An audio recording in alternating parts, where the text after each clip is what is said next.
Welcome back to Ranking Every Doctor Who Story Ever. This is episode 8.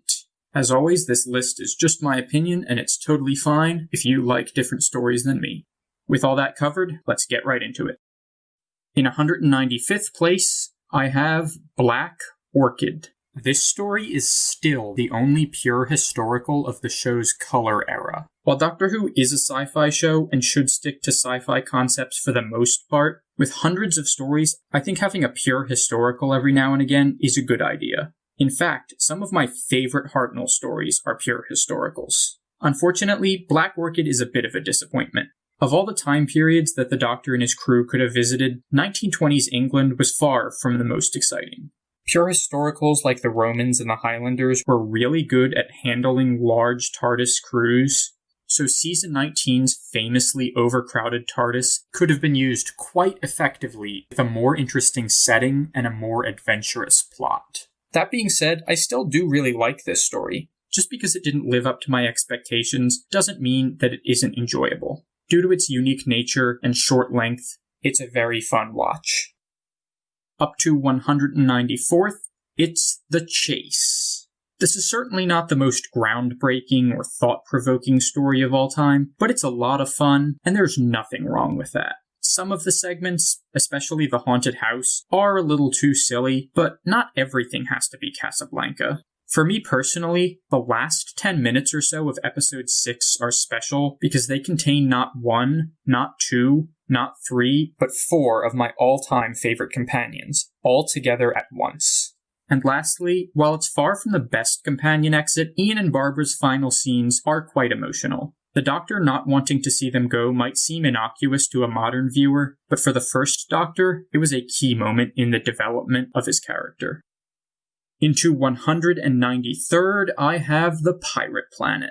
Since Douglas Adams himself wrote this story, there are numerous funny scenes. Also, the plot has several interesting elements, such as the traveling planet that mines other planets for resources, and the woman who stays alive by suspending herself in the last moments of her life. A few of the problems I had with this story were the Mentiads, who I thought were unnecessary and took up too much time, some campy elements, including the robot parrot and guards with worse aim than stormtroopers, and the overuse of technobabble towards the end of the story. Regardless, on the whole, this story is quite enjoyable and interesting. In 192nd, the first New Era story of this episode, Night Terrors. While I was disappointed that the Celestial Toymaker didn't show up, this is a very sweet story.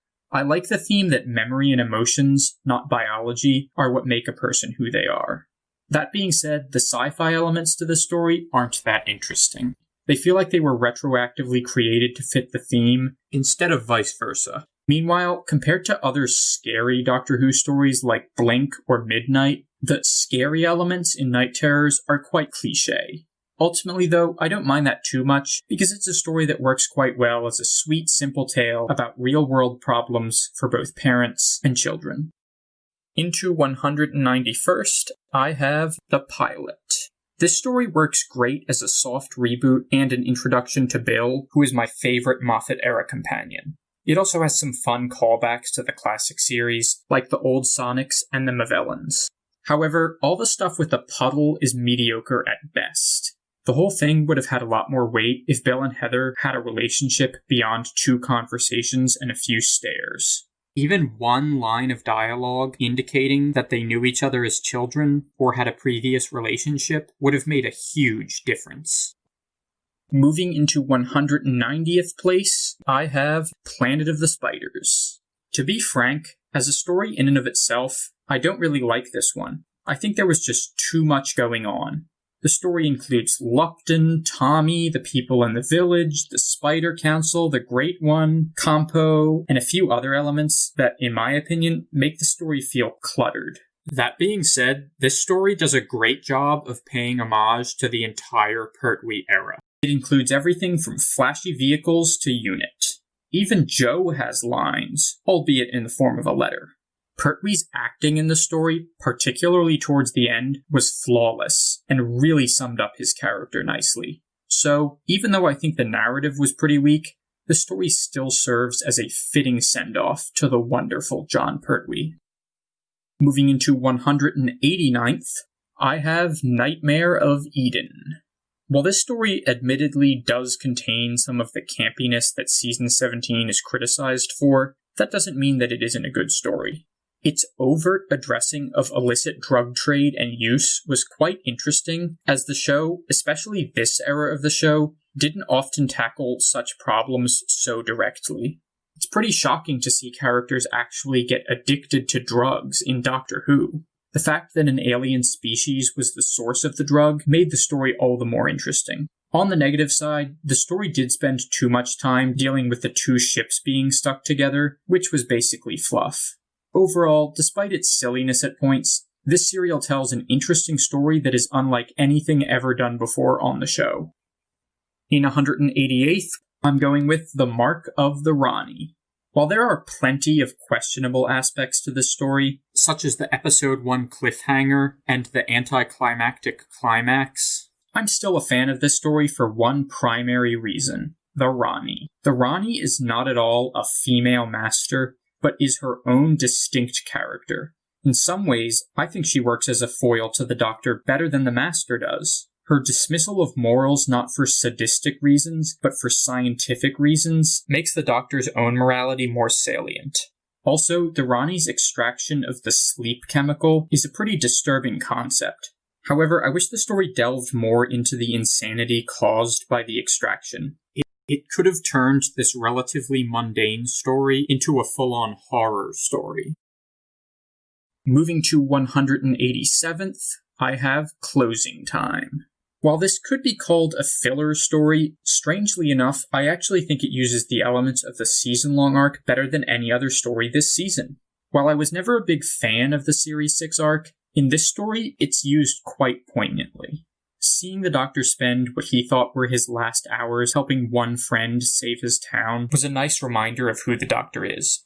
Closing Time is also a decently funny story, and the return of the Cybermats was a nice treat for classic fans. Unfortunately, the Cybermen themselves really drag this story down. It's easily one of their most forgettable appearances. But at the end of the day, it's not a huge deal because the story wasn't ever really meant to be about them. It was meant to be about the Doctor and Craig. In 186th, I have The Crimson Horror. Mr. Sweet is one of the most disgusting things ever featured on the show, but at least it was an interesting concept. If the show won't actually go to the Mesozoic era, having a creature from there is the next best thing. Meanwhile, Vastra, Jenny, and Strax are all used quite well in this story, and Ada is a great supporting character. Her slow, heartbreaking realization that her mother doesn't care about her at all was portrayed extremely well. Overall, it's not a particular standout of a story, but it's definitely enjoyable and well written. In 185th, the longest Doctor Who story ever, The Trial of a Time Lord.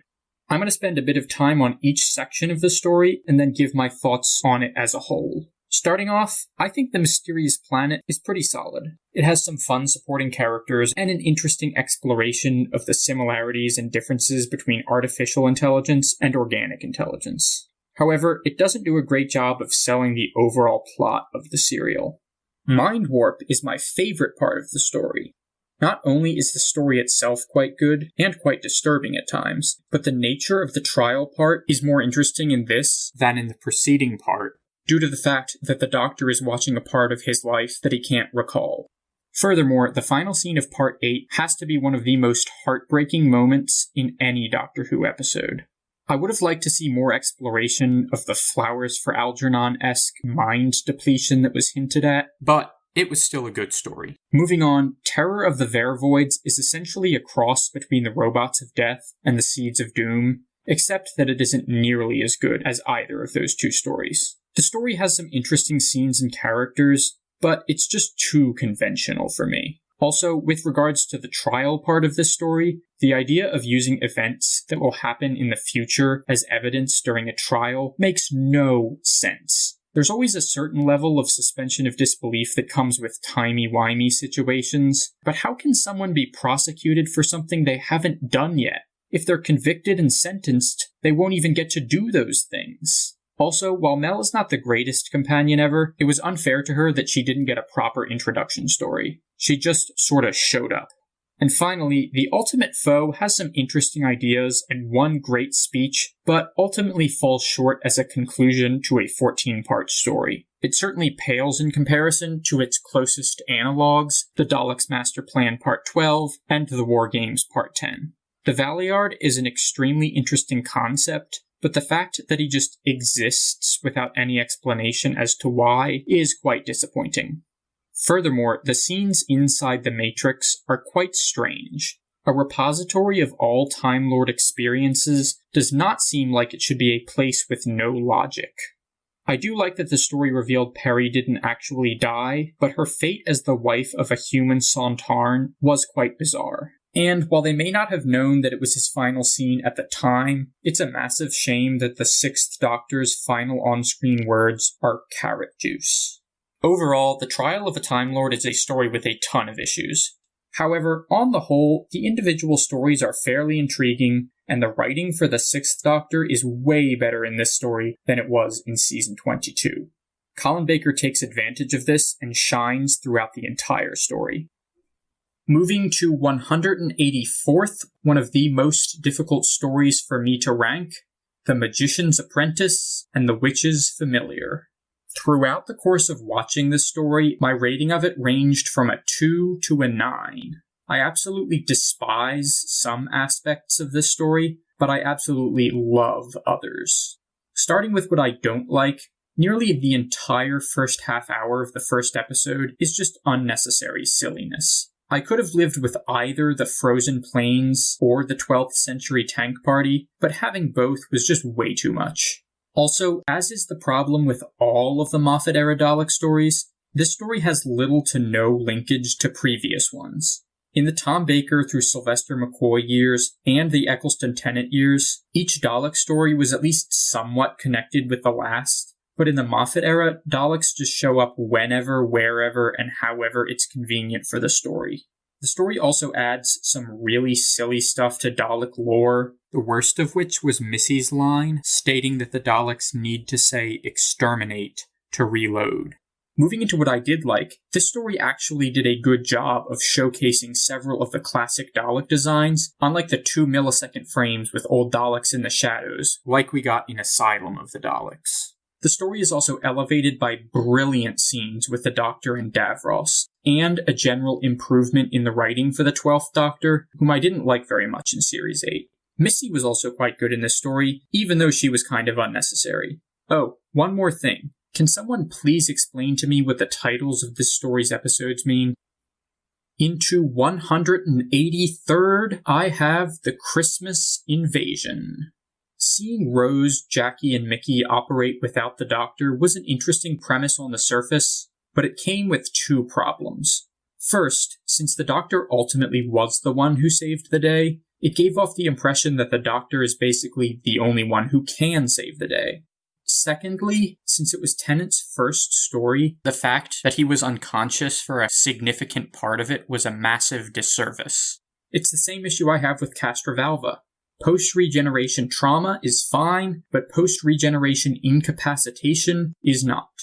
Meanwhile, this story also suffers from several gimmicky Christmas things, such as the spinning Christmas tree and the evil Santas, which ultimately contribute nothing to the plot. The story's strong points include the design of the Sycorax, a solid script, and the sword fight, especially the ending. It's not a bad story, but it's definitely my least favorite of the new era Doctor introduction stories. Up to 182nd, I have The Curse of the Black Spot. Many people hate this story, but I have mixed feelings about it.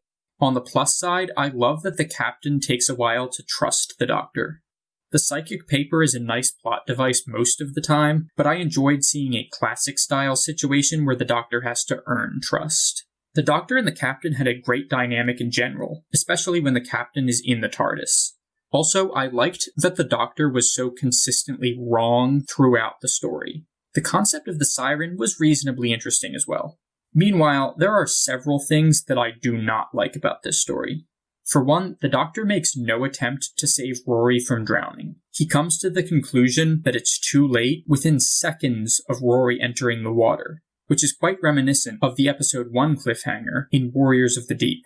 Also, the Doctor was excessively confident and presumptuous when it came to his extremely dangerous plan to be intentionally taken by the Siren, especially considering how often he was wrong throughout the story. The story also contains an already extremely overused trope, Rory either dying or nearly dying. When that happens literally once every 2 episodes, it kind of loses its impact. And to finish off, the story that I think will probably be animated next, The Wheel in Space. While it would be wrong to dismiss Season 5 as repetitive simply because most of the stories take on the base under siege setup, by this story, some things did start to feel a bit formulaic, such as the distrustful leader, problems with the functioning of the base, an alien invasion, etc. However, this story is still solid. While it's a bit lengthy, each episode at least does move the plot forward. The story was also the first one to really play with the mystery surrounding the Doctor's name. The setting might not seem particularly special, but it's actually the first story set primarily in outer space, unless you count the Edge of Destruction. On a related note, the spacewalk scenes are quite cool. The Cybermen's plan was nothing too memorable, but it made sense, and their stealthy invasion made for some tense scenes. Alright, that is going to do it for episode 8. If you want to help out my channel and see the rest of the episodes, be sure to subscribe because they're coming soon. Next up is episode 9. Thank you for watching, and see you next time.